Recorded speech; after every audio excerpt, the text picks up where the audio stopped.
Hello and welcome to the allure of fashion and the intrigue of great books. Time to buckle up for a wild, fast-paced ride in pursuit of a meaningful jewelry piece. Often thought of as just a fashion accessory, actually, jewelry so often holds sentimental or a powerful symbolic meaning, or even a supernatural presence. I'm your host, Wendy Kendall. I'm a mystery and romance author who loves fashion. The first of my 5 books, Cat Out of the Bag, is available in paperback from harlequin.com and also at Amazon and other online sites.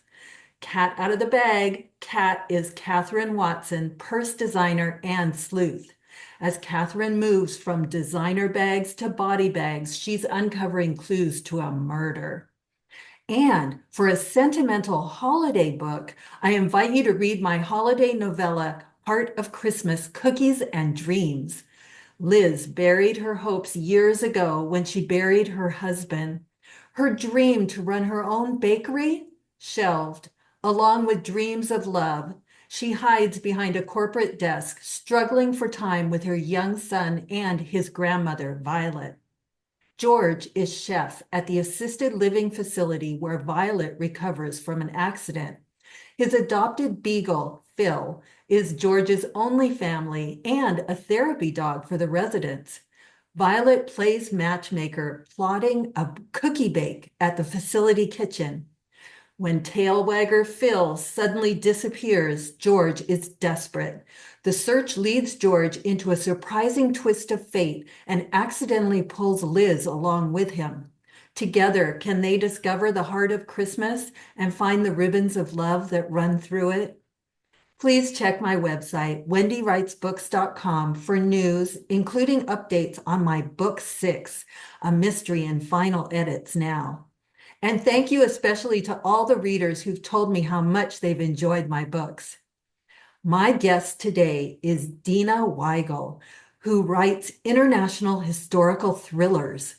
She is the author of the Sarah Craft series. Dena grew up in a small Kansas town, earning a degree in fine arts and going on to study art and culture in over 30 countries. Listener, if you're a fan of Clive Cussler and Dan Brown, you will so enjoy Dena's novels.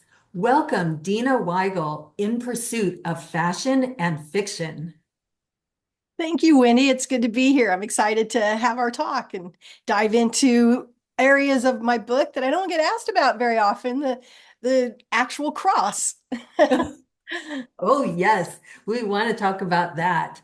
Dena, this reader was excited to join in the espionage in pursuit of that legendary jewelry piece. What a thriller. You had me page turning enthusiastically at sentence 1. What drew you to an iconic jewelry piece? And how did you come up with the legend of the Byzantine cross? Well, I always love stories that tie in a mystical aspect to different pieces that we can actually touch and feel and be with. And they have this other life that we only kind of can understand.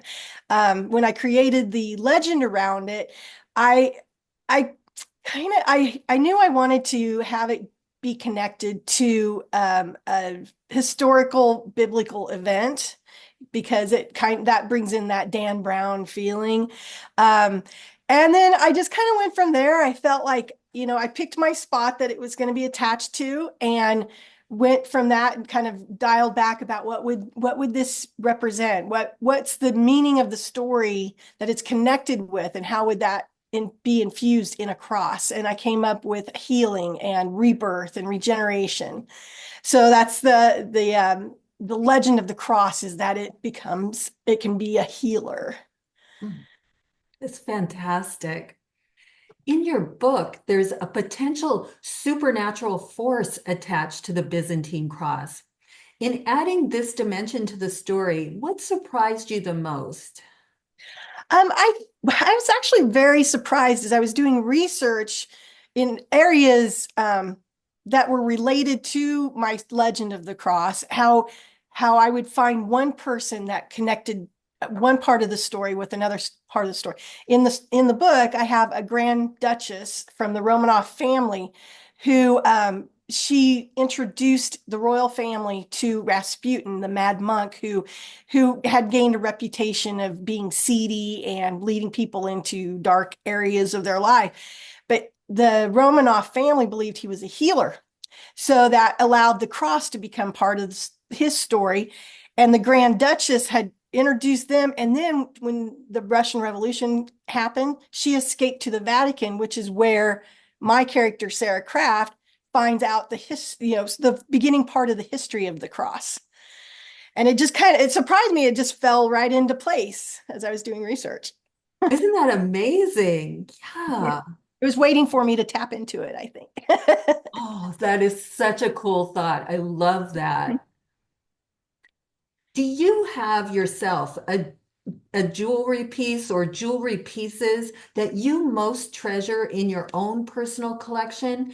And what makes them special to you? I have a few pieces actually. One is a ring. I think you can see it's Oh, yes. modeled after Princess Diana's engagement ring.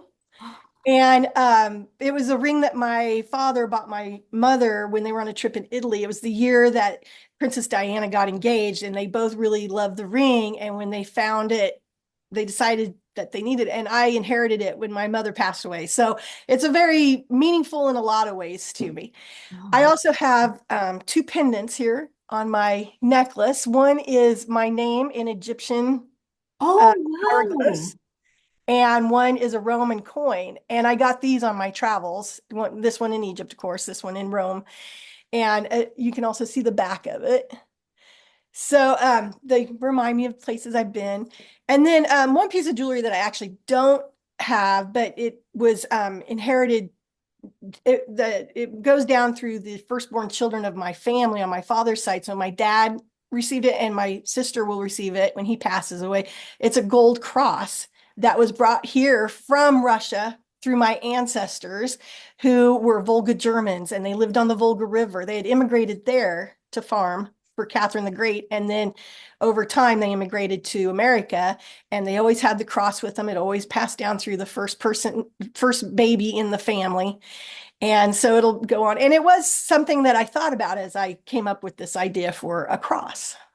It is truly living history. Yeah, it's It's it's a beautiful beautiful. cross too.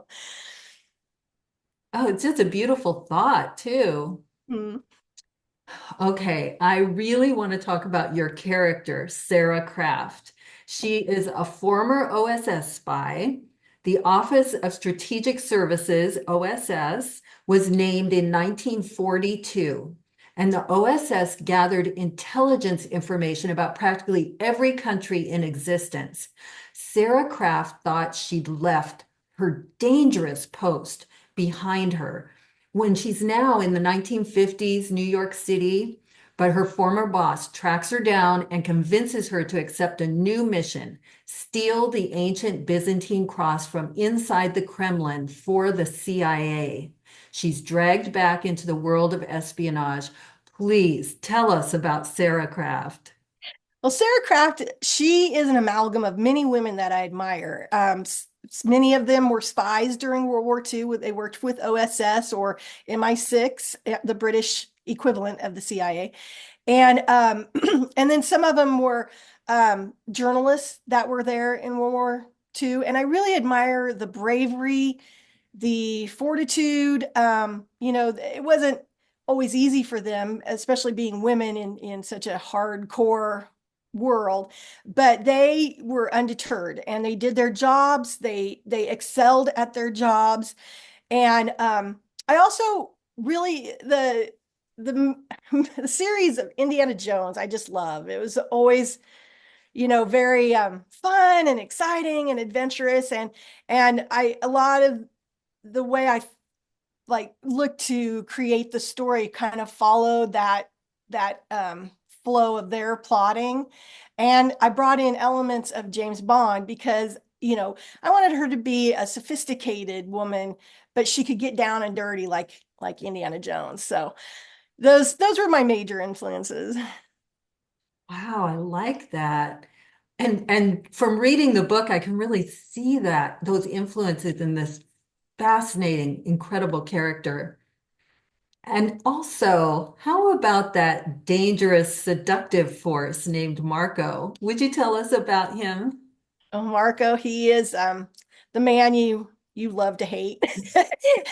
He beautiful Italian man who was charming, had connections, was um he was like kind of the bad guy James Bond, like with women, and he was very self-centered, and that plays into the story and how Sarah came to be at odds with the OSS. But he wants to get back involved, and she's not having it because she understands who he was. They had had an affair during the war, but she saw what kind of a person he was, and she's not putting up with it in this book. Aha, interesting. And then, once in Moscow, Sarah's promised the aid of a Russian double agent, Nikolai Rodzianko. But things are not as they seem. Would you tell us about Nikolai? Yeah, I wanted Nikolai to be a James Bond character for Sarah, but not be the leader. He's like it's kind of role reversal where Sarah is the action and the mover of the story and the star of the story, and he's like a kind of a suave James Bond type, but he allows her to lead, and he helps her along the way. Of course, there's always a little mystery behind it of, can she trust him? Can she not trust him? But he's very he's more equal to her than most of the other characters in the book, and so there's tension. He's faced with his own decisions in the book and has to um, let her lead. He's happy to let her lead, but he has his own opinions too, and he doesn't hold back. He lets her know what he's thinking. And I kind of saw Marco and Nikolai in a push and pull relationship with Sarah, where Marco was more pushy, and Nikolai, they're kind of drawn together. So it's a romance that people are asking about. If maybe it'll continue or not, we will see. But I really I wanted I wanted a story where she could show all sides of her, and he allows her to show a womanly side to her. So Well, all your characters just have so much depth and personality. I just so enjoy reading about them. And speaking of which, would you treat our listeners to a reading from the Byzantine Cross? I would be honored to do that. um, okay, so this is they're in the Kremlin at this point, and they are in the gallery where they've just found the cross. Here you go, Nikolai said, removing the box through the hole and handing it to Sarah. She didn't respond. Instead, she blew a layer of dust off its lid and ran her finger over the double-headed eagle to see the rubies flash red in the light. She lifted the lid, and lying inside on a cushion made of purple silk was the Byzantine cross. No decoration, no jewels, just a simple wooden cross. That's what you're after? Nikolai glanced over her shoulder. Rather plain, isn't it? The box is worth more. You would think so, wouldn't you? Sarah murmured. Nikolai glanced at his watch again and said, we should get going. The power will be back on in 9 minutes. He took the box from Sarah and carefully put it back on the shelf. Hopefully this will go unnoticed until you're back in Rome. Sarah tucked the cross into the waistband of her trousers and pulled her sweater down over it as she jogged back through the galleries behind Nikolai.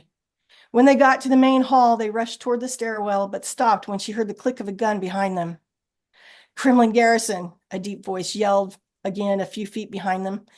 Stop where you are, or I'll shoot. Sarah sucked in a breath and held it. No, not now. Nikolai swore next to her as he raised his hands above his head. Follow my lead, he whispered as he pivoted to face the soldier. Stay where you are. The guard stalked toward them, his gun aimed at Nikolai's chest.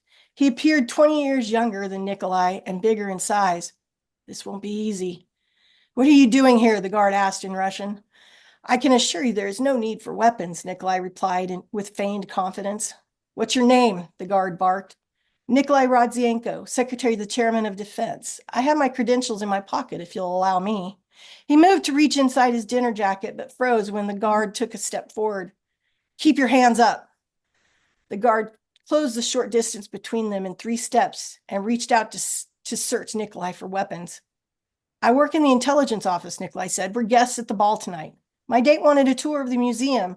He waved his hand dismissively. It has all been authorized. By whom? The director of intelligence. He arranged for the alarms to be turned off. The guard waved the gun at Sarah. What about her? Why is she dressed that way if you're coming from the party? She's, he stammered and glanced helplessly at Sarah. I'm an American spy, Sarah blurted out in English, here to steal the Kremlin's treasures.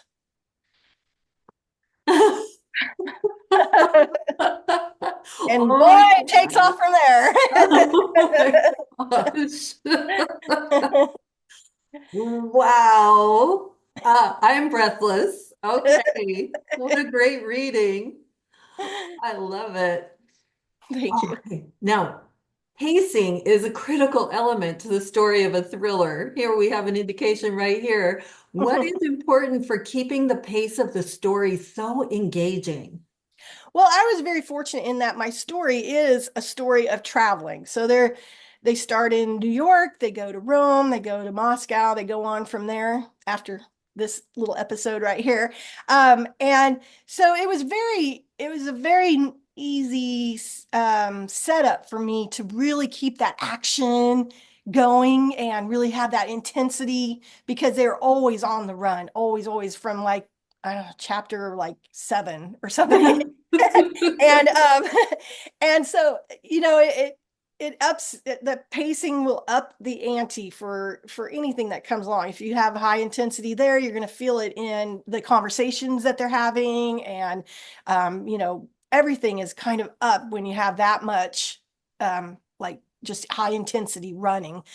And as it comes to I like just adding in exotic locations. So at times I would kind of slow things down a little bit for either just to kind of like bring in the uniqueness of where they are, or maybe to have a moment between Sarah and Nikolai where they can kind of have, that back and forth that kind of leads you to think, well, maybe are they getting involved? Maybe not. And so it allowed for a little breath in between, the racing to the finish. But as it gets closer to the end, you'll see it grind up again and and really go. I get a visual of you actually writing it and you're just like, It was like that. So, it's funny. And I'm sure you experience this too. And sometimes it just like, you're just a conduit. It just comes on through and you're just trying to keep up. Well, I'm going to speak just for a couple of minutes here about jewelry that is more than fashion. Jewelry has always been a fashionable way for people to express themselves. One jewelry piece that's an expression of love I found in a jumble of my mother's jewelry after she passed away. It's a World War II sweetheart pin.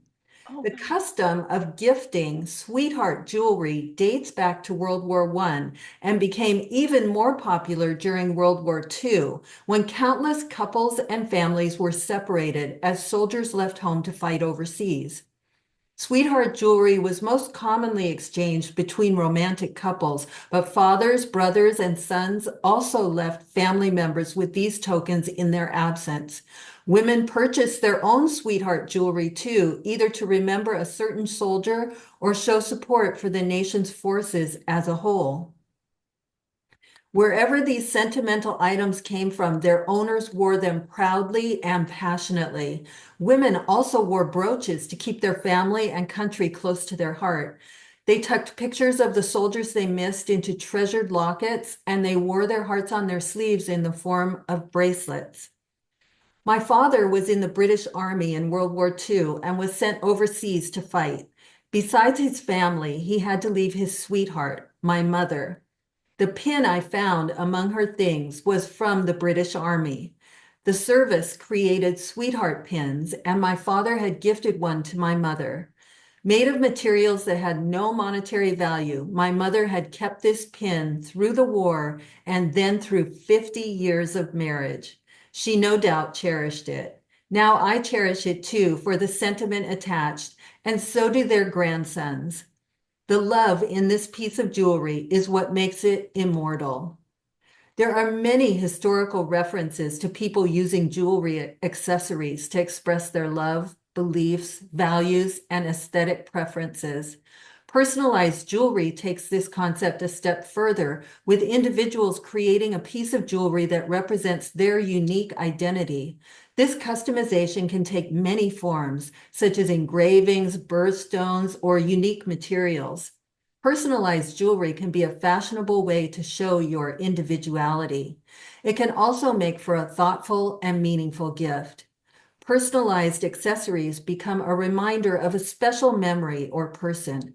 For instance, an engraved necklace with a loved one's name or birthstone can hold a special meaning, reminding us of that person's importance in our lives.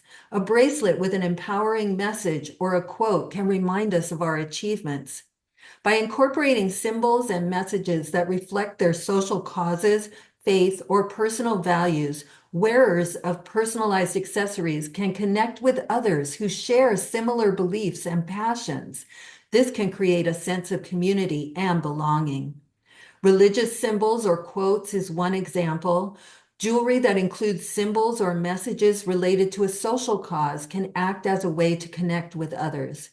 Personalized jewelry can spark a conversation with someone who shares similar ideas or help educate others about a cause or belief system essential to the wearer. Dena, setting is very important to your book. You've already spoken a little bit to that, and your descriptions in the book are so skillfully woven into the action of the story.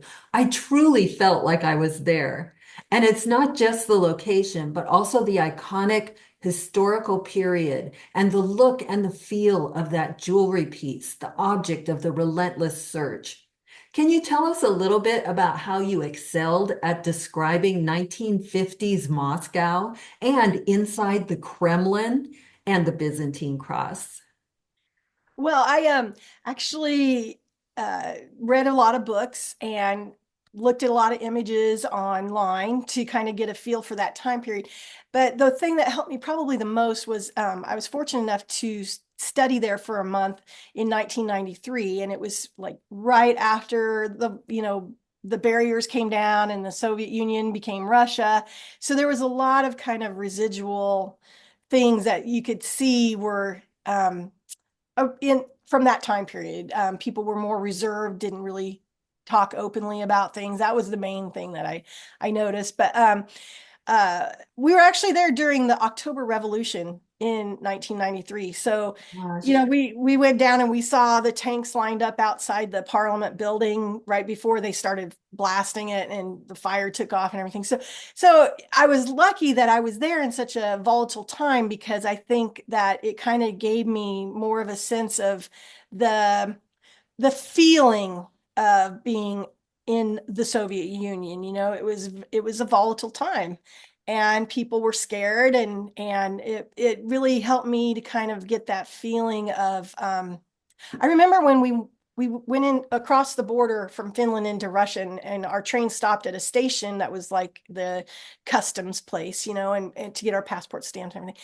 And we got off and it was so deathly quiet there. And it was such a different, coming from like Western Europe, it was so different that it just kind of laid on you, and that kind of oppressive feeling that you would think of as being, part of the Soviet Union was very felt. And then when we went to visit the cities, a lot of the cities had not yet been built back up from, the deteriorating Soviet Union. So we saw people in bread lines. We saw protest, wanting to go back to the Soviet Union. They marched down the street holding the flags and everything. It was quite a remarkable time to be there, and I was very lucky. So No wonder it's made such an impression on you and so fantastic to share it in your writing. and with the cross, I knowing where Sarah eventually finds out that it belongs, that became a pretty simple way to describe it because it made sense for the time period, for the people who created the cross. It all made sense that it would be this simple cross. So I won't give everything away, but it does play into it plays into the story of the cross very well. Its look and yeah, so Well, thank you so much, Dina, for sharing this fashion and fiction fun with us. What is coming up next for your readers to look forward to? I am working on a second Sarah Craft novel where Oh, she, good. yeah, she's going to be in Argentina this time. So there might Oh, be a little tango in there, and of course it'll be set directly after this. So it'll be 1950s, and she is going to be dealing with escaped Nazis, and she's going to be involved in finding a connection between ancient Mesopotamia from the Middle East and its connection down in South America, which would nobody would expect, especially at that time because people weren't traveling so much that maybe somebody brought something there. It's an actual piece that was found there called the Magna Fuente, I believe, and it's a vessel that has Sumerian writing on it, and it was found on a lake shore in Bolivia and about in the 1950s, so about that same time period. So there's so many different pieces like this that have unexplained mysteries around them that I feel like the well for the Sarah Craft series is just always going to be full of new ideas. I think you're right. Oh my gosh. Oh, listeners, you really want to get started on this series. It's truly an adventure in reading. It's fantastic. Thank you, Dena Weigel. And oh, listeners, you also want to check out Dena's website, denaweigel.com, and it's in the description on the YouTube channel. And find out more about her book series and her fun blog too. And you're invited to my website, wendywritesbooks.com, to see my books and explore more on fashion and fiction. Thank you, listeners, for joining us. Be sure to like and subscribe so you never miss an episode. And join me next time for the allure of fashion and the intrigue of great books.